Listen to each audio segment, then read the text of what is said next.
In this video, I'll show you how to create a thank you page in Mailchimp. Once you were on your Mailchimp account, the first step is to head over to the navigation panel on the left-hand side, and at the bottom, click on the fifth option, which is Forms. Now, below Forms, click on Other Forms. That will automatically take you to the Forms section.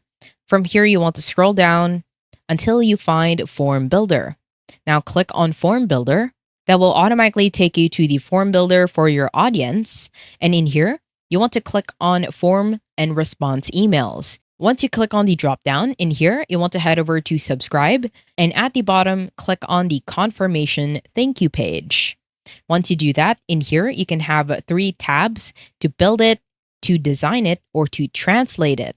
Let's say we want to build it. So at the bottom in here, you will see the thank you. As you can see here, we have a text box if you chose to design. In here, you can change the background color of the page, the body, the forms, the referral badge, as you can see in here.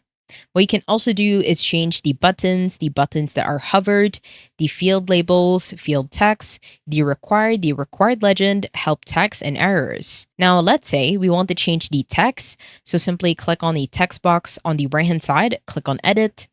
That will automatically take you to edit your content. Now, this is auto-saved every 20 seconds. From here, you have a text. You can just simply highlight and press on delete, and you can change it into however you want it to be.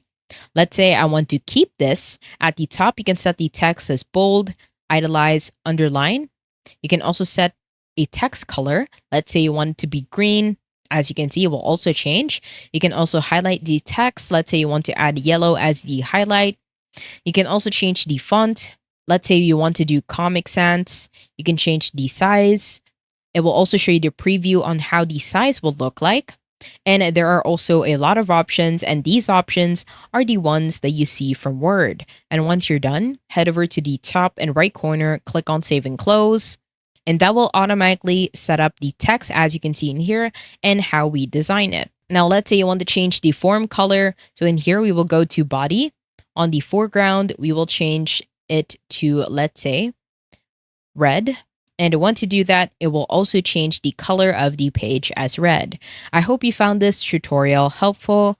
Please let me know if you have any other questions in the comment section below, and I will try my best to help you out.